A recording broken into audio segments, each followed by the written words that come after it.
جی S N بال صاحب جی.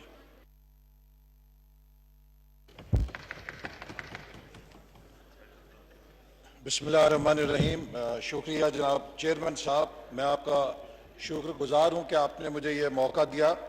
آج ملک اور قوم کی نگاہیں سیوان کی طرف لگی ہوئی ہیں کہ جب ہم اور ہم ہی نہیں پوری دنیا ایک بہت بھیانک وبا کا سامنا کر رہی ہے. ایک ایسی وبا کہ جس نے پوری دنیا کی معیشت کو اور پوری دنیا کے معاشروں کو ہلا کر رکھ دیا ہے، اور کئی لحاظ سے آج انسانیت اپنی معاشی اور سماجی بقا کی جنگ لڑ رہی ہے. اس بیماری نے جو روایتی قوموں کی طاقت کا اصول تھا اسے بھی جھنجھوڑ کر رکھ دیا ہے.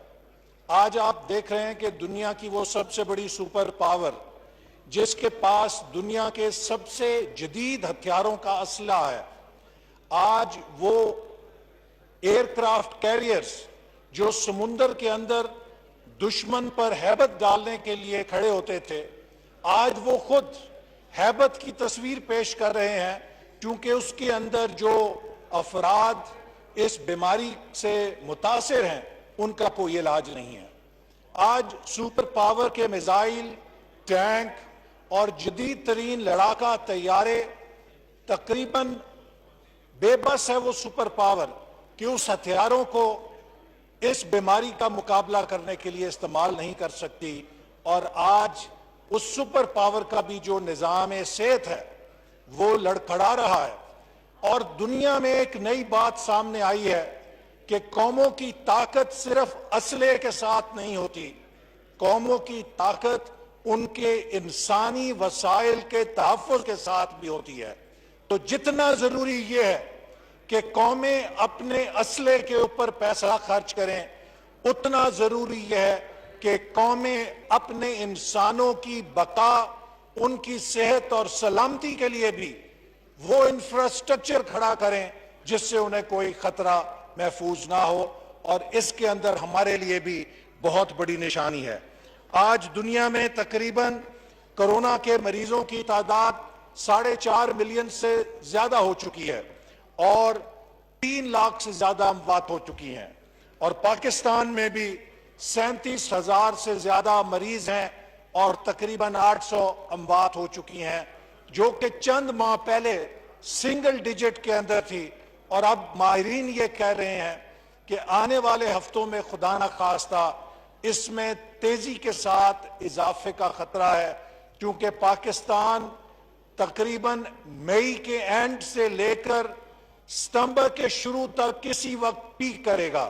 ہماری دعا ہے کہ کم سے کم نقصان ہو، لیکن پاکستان نے دنیا میں اس وبا سے مقابلہ کرنے کا ایک نیا راستہ پیش کیا ہے. اور ہم دنیا کا واحد ملک ہیں کہ جہاں پہ یہ وبا تیزی سے پھیل رہی ہے اور ہم نے ملک کے اندر لاک ڈاؤن کو کھول دیا ہے اور لوگوں کو بازاروں میں، سڑکوں پر، ہر جگہ پر کھلے اجتماع کرنے کی اجازت دے دی ہے. جناب چیئرمین، میں آپ کے سامنے اس کے حوالے سے یہ کہنا چاہوں گا کہ اگرچہ یہ وبا بہت دنیا کے اندر نئی ہے لیکن اس میں کوئی ویکسین نہیں. ہمارے سامنے دنیا کا تجربہ موجود ہے کہ اس سے کیسے نپٹا جاتا ہے. جن ممالک نے کامیابی سے نپٹا ہے انہوں نے 4-5 اقدامات اٹھائے ہیں اور اس کا نتیجہ یہ ہے کہ وہاں پہ یہ بیماری نسبتاً کم نقصان کر پائی ہے. دنیا میں 2 طرح کے ممالک تھے. ایک وہ ممالک تھے کہ جہاں کی قیادت ڈاؤن ٹو ارتھ تھی، وہ قیادت تھی جو پریکٹیکل تھی.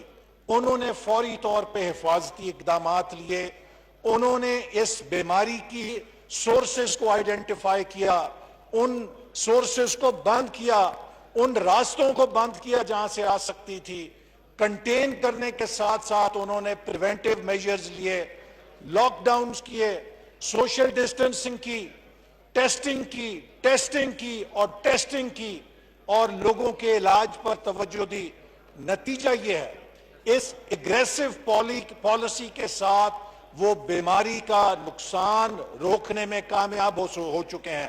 ساؤتھ کوریا کی مثال دی جاتی ہے، نیوزی لینڈ کی مثال دی جاتی ہے، جرمنی کی مثال دی جاتی ہے کہ جن ممالک نے بہت کامیابی سے اس وبا کا سامنا کیا ہے۔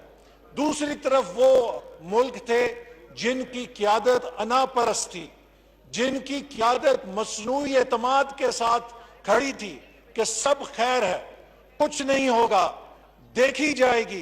اور آج آپ نے دیکھا ہے کہ وہ تمام ممالک جنہوں نے کبوتر کی طرح آنکھیں بند کی تھیں، وہ آج اس وبا کے ہاتھوں انسانی جانوں کو اس طرح جھڑتے دیکھ رہے ہیں جیسے خزاں کے موسم میں خشک پتے درختوں سے گرتے ہیں۔ تو جناب چیئرمین، ہماری حکومت نے بھی اس حوالے سے جو ممکنہ اقدامات کرنے چاہیے تھے بدقسمتی سے نہیں اٹھائے، اور اس کی ایک لمبی تفصیل ہے۔ آپ کو یاد ہوگا کہ تقریباً مارچ 11 کو ورلڈ ہیلتھ آرگنائزیشن اس بیماری کو عالمی وبا قرار دے چکی تھی، اور قومی اسمبلی کا اجلاس جاری تھا، اور ہم نے توجہ دلاؤ نوٹس جمع کرایا۔ ہم نے حکومت کی منتیں کی کہ اس ایوان کے اندر ہمیں بتایا جائے کہ کرونا وائرس سے نمٹنے کے لیے حکومت کے پاس کیا پلان ہے۔ جناب چیئرمین صاحب، یہ پریس گیلری میں کوئی نہیں ہے، اس کا نوٹس لیں کہ کیوں نہیں ہے، اور پریس گیلری بھی خالی ہے، اور جو سرکاری جہاں پہ محکمے ہونے چاہیے وہ بھی سارے خالی ہیں۔ آپ دیکھ لیجئے کہ اتنی اہم بحث ہے اور کسی محکمے کا، وزارت کا کوئی افسر یہاں پہ موجود نہیں ہے، اور جو متعلقہ وزیر ہیں وہ بھی احسن موجود اقبال نہیں ہیں۔ صاحب، جو ڈپارٹمنٹس ہیں، جو ڈویژنز ہیں، ان کی منسٹریلز ان کو خود روکا ہوا ہے، اور جناب ان کا باقی ایک سینئر منسٹرز جو ہے نوٹ کر رہے ہیں۔ دوسرا جو گیلریز ہیں صحت کا اس کو کون ہے؟ بابر جناب وان مشیر صاحب صاحب دیکھ کو لیتے تو ہیں۔ یہاں ہونا چاہیے تھا نا۔ مشیر صاحب سمجھتے ہیں کہ اس ایوان کے اندر جو کچھ ہو رہا ہے غیر اہم ہے۔ جناب چیئرمین، میں آپ کو اس ایوان کی اور حکومت کی غیر سنجیدگی کی صرف ایک مثال دینا چاہتا ہوں۔ یہ ایوان جب مارچ میں یہاں پہ سیشن تھا تو ہم نے منتیں کی کہ خدا کے لیے اس کے اوپر بحث کریں۔ ہم نے، آپ اپنے اسمبلی کا ریکارڈ دیکھیں، ہم نے کالنگ اٹینشن نوٹس دیا، نہیں لگا۔ ہر روز ہم نے پریس کیا۔ حد یہ کہ 13 مارچ کو اسمبلی کا اجلاس اچانک ختم کیا گیا، اور جناب چیئرمین 13 مارچ کو پتہ ہے کیا کالنگ اٹینشن نوٹس تھا؟ وہ یہ تھا کہ منسٹر کالونی میں 4 عدد اپارٹمنٹ خالی کیوں ہیں، یہ بڑا عوامی دلچسپی کا مسئلہ ہے، اس پہ بحث کی جائے۔ وہ یہاں پہ اس لیے کہ شاید انہوں نے سمجھا کہ یہ جو کرونا وائرس ہے اس کی ایک ہمشیرہ ہے جسے کہتے ہیں کرونیزم کے تحت جو 51 وزیر اور مشیر کی فوج یہاں پہ جمع کی گئی ہے، شاید ان کو اپنے اپارٹمنٹ الاٹ کرانے تھے، اور وہ اس کے لیے زیادہ فکر رکھتے تھے بجائے یہ کہ کرونا کے ساتھ کی جائے۔ دوسری مثال، جناب چیئرمین، میں آپ سے یہ اس کے بارے میں رولنگ چاہوں گا۔ ہم اس ایوان میں اتنے اہم مسئلے کے اوپر بحث کرنے کے لیے آئے ہیں، پورے ملک سے لوگ اپنی جان کو رسک لے کر آئے ہیں بیماری کا، کوئی کراچی سے، کوئی گوادر سے، کوئی کوئٹہ سے، کوئی پشاور سے، میں نارووال سے آیا ہوں، کوئی جھنگ سے، کوئی خوشاب سے، کوئی کسی جگہ، بھاولپور سے، ہر جگہ سے آئے ہیں۔ لیکن جناب اسپیکر، یہاں پہ ہم نے آ کے کیا دیکھا؟ خالی ڈیسک۔ اگر حکومت کے پاس کوئی حکمت عملی تھی، میرے بھائی شاہد خاقان عباسی صاحب نے بار بار پوچھا کہ کوئی ایک صفحہ بتا دیں۔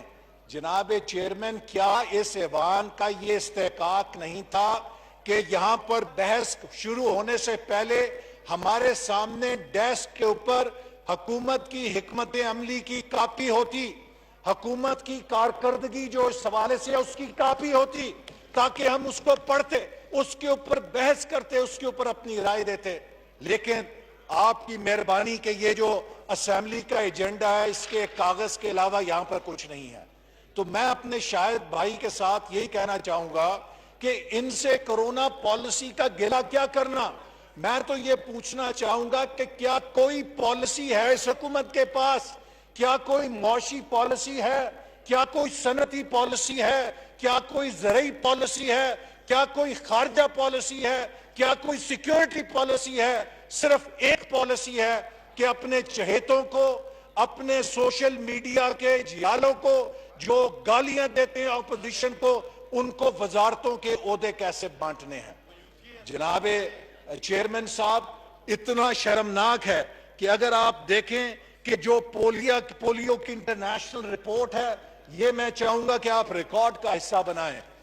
یہ 2019 میں حکومت کو ورلڈ ہیلتھ آرگنائزیشن اور پولیو کولیشن احسن کے, اقبال صاحب وائنڈ اپ پلیز. جی ابھی میرا جمعے کا ٹائم ہے, بہت سارے سپیکرز ہیں. جی میری تھوڑی سی اجازت دیجئے, میں باتیں اہم کرنی ہیں, میں سینئر ممبر ہوں پارٹی کا. جناب یہ پولیو کی رپورٹ ہے. پولیو کی رپورٹ میں 2019 میں بتا دیا گیا کہ 2018 تک پولیو تقریباً پاکستان سے ختم ہو گیا تھا. کیا لکھتے ہیں؟ There is no coherent vision and unified strategy at national and provincial levels. The one team approach is in disarray.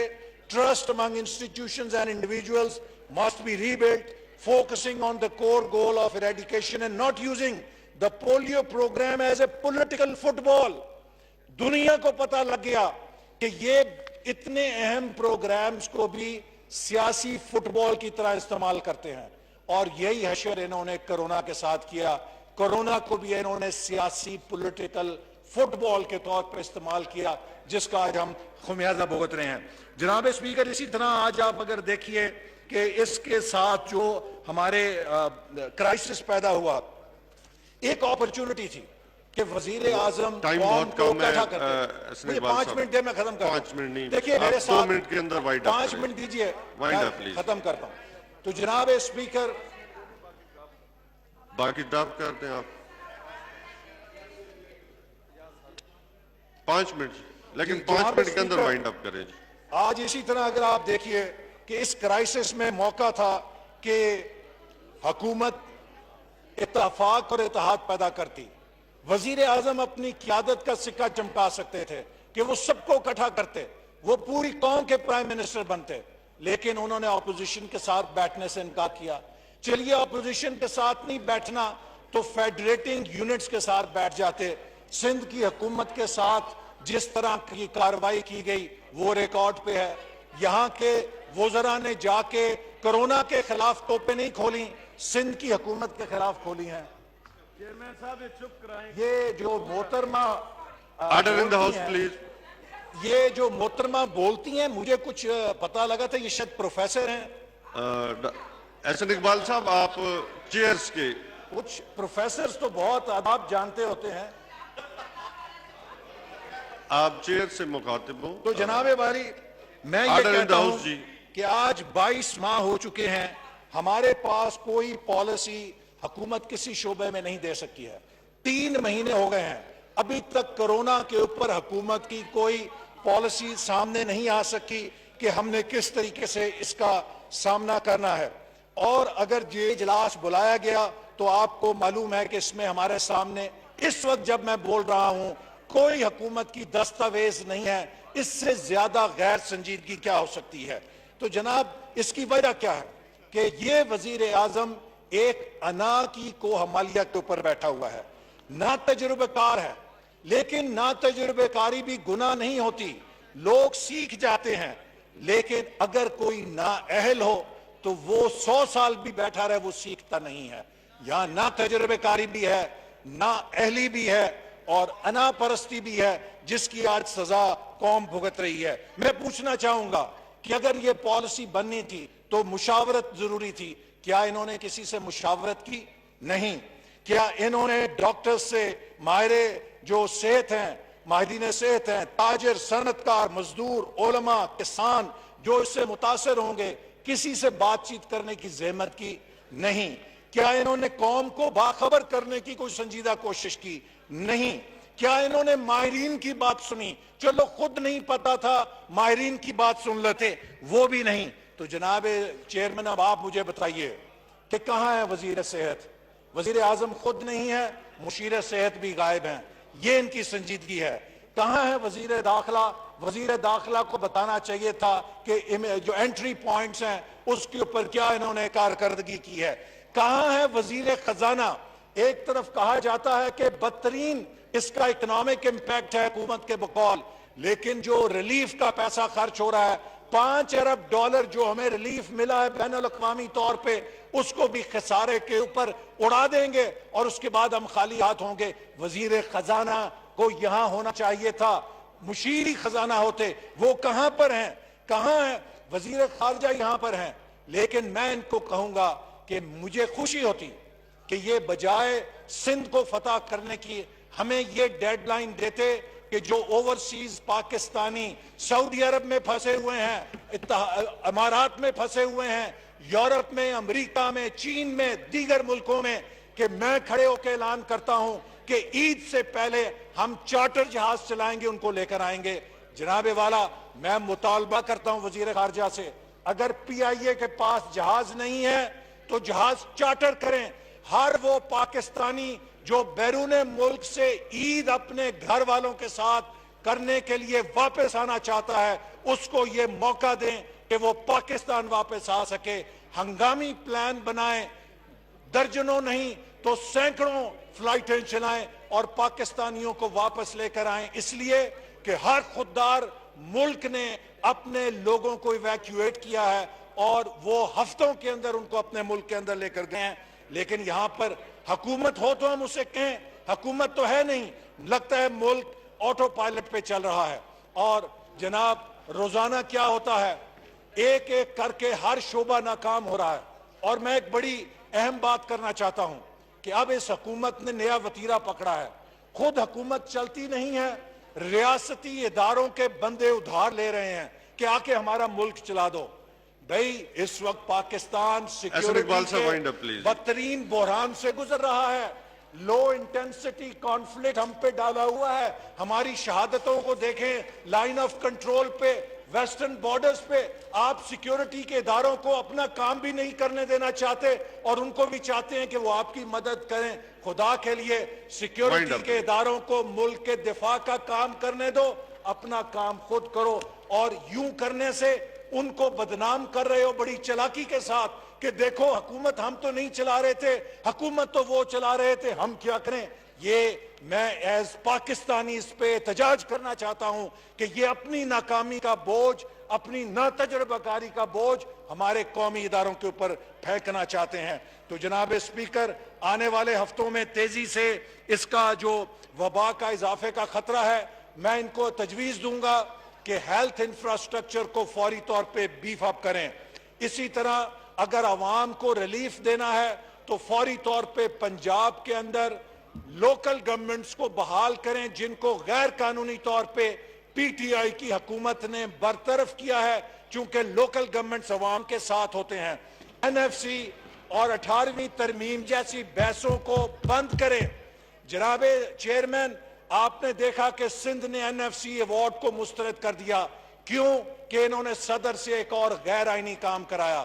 اس سے پہلے صدر سے الیکشن کمیشن نے غیر آئینی تقرری کی۔ یہ میں تجاویز دے رہا ہوں، 2 منٹ تجاویز ہیں یہ جناب، ان کو غیر آئینی اقدامات سے گریز کرنا چاہیے اور چھوٹے صوبوں کے حقوق پہ اگر اس حکومت نے ڈاکہ ڈالنے کی کوشش کی تو مسلم لیگ نون اور اپوزیشن ایک دیوار چین بن کے کھڑی ہوگی، چھوٹے صوبوں کے حق پہ کسی کو ڈاکہ نہیں ڈالنے دیں گے۔